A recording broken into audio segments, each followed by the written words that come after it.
Hello, everybody. Welcome to week 3 of our course. I just wanted to jump on quickly and do a short little overview of the week and give you a couple of comments on things that I've been noticing. I've really enjoyed reading and watching your autobio poems, and I kind of feel like I've gotten to understand you guys a little bit better. That's always something that's really tough in an online class. So I like that assignment because I get a short little idea of kind of what makes you tick. Uh, so I appreciate your participation in that assignment. Let's take a look at what we're going to be dealing with this week in Module 3. Sorry for the noise in the background. I live right behind the train tracks, and of course, it's Dexter, Missouri, which means there's a train every 5 minutes. So here in week 3, there are, of course, readings in both textbooks you've got to look at, a couple of PowerPoints, and 2 videos I'd like you to take a look at this week. And then you have our assignments.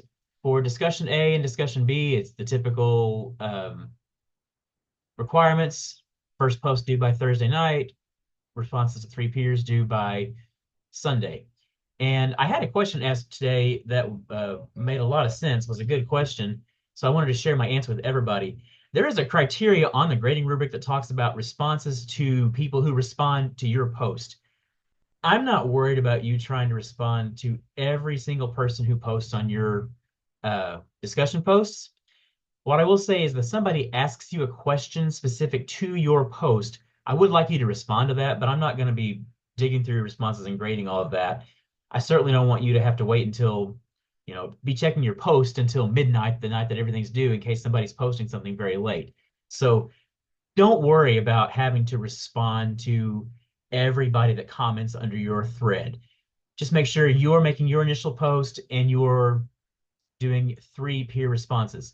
Some common mistakes that I'm seeing in discussion posts are not meeting the minimum word requirements. I am checking that. Please make sure your post is at least 200 words. It says between 200 to 250. If you go over 250, I don't care about that, but you need to meet your 200 at least. And make sure that your peer responses respond to 3 different people or 3 posts. So there's discussion A and discussion B over the textbook information, and then the prompts from the supplemental information. And then you have a couple of other assignments here. For the article reflection on interactive writing, this is not a typical journal article critique where you give a summary of it and then put a little teeny tiny blurb about how it affects your teaching practices. For this one, we want to know what you think. Your article critique here should be your opinion about the content of the article. I want to know what you thought. I want to know how it's going to affect your future teaching practices. I want to know if you agree with the content of the article. I want to know if you disagree with the content of the article. It is perfectly valid to say, no, didn't like this at all, as long as you can tell me why. There is the article attached first here, and then you have a reflection template you can pull up that will actually show you how to complete this assignment. And of course, there is a grading rubric for you to take a look at. And the other new assignment this week is a pretty short one. Shouldn't take you much time at all. It's going to be a Google search. You're going to search online for scoring guides for language art content areas and writing rubrics. So you're going to find 2 good rubrics that are already online. You're not going to make these up. You don't have to reinvent the wheel. I want you to look for something that already exists. I want you to find 2 from a language arts content area. It can be different areas. Your choices are reading, writing, listening, and speaking. It can be one from 2 of those separate. It can be 2 from reading, 2 from writing, 1 from reading, 1 from writing, however you want to do it. You're also going to look for 2 rubrics for genre-specific writing. That includes things like fiction, nonfiction, biography, science fiction, comedies, drama, things like that.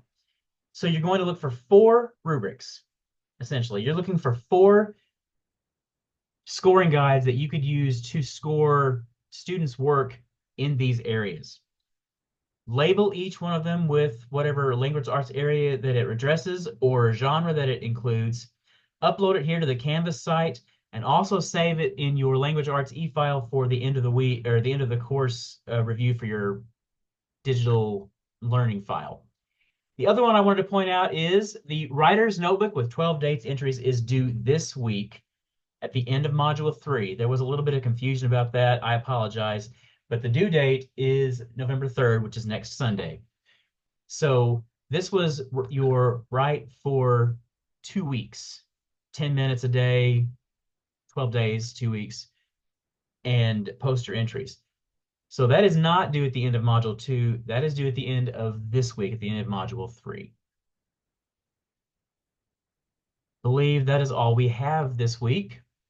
So thank you for watching the video. Thanks for your participation in the class so far. I'm enjoying looking at your assignments and reading your discussion board posts. A lot of you have posted some very thoughtful contributions to the discussions, and I appreciate that. Hope you are all going to have a great week. It is Halloween week. Those of you that are working in schools know exactly what that means.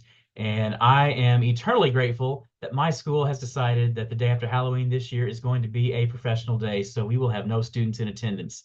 So no day after Halloween sugar highs or sugar crashes for me to deal with. Hope you guys have a great week. And as always, reach out to me with any questions.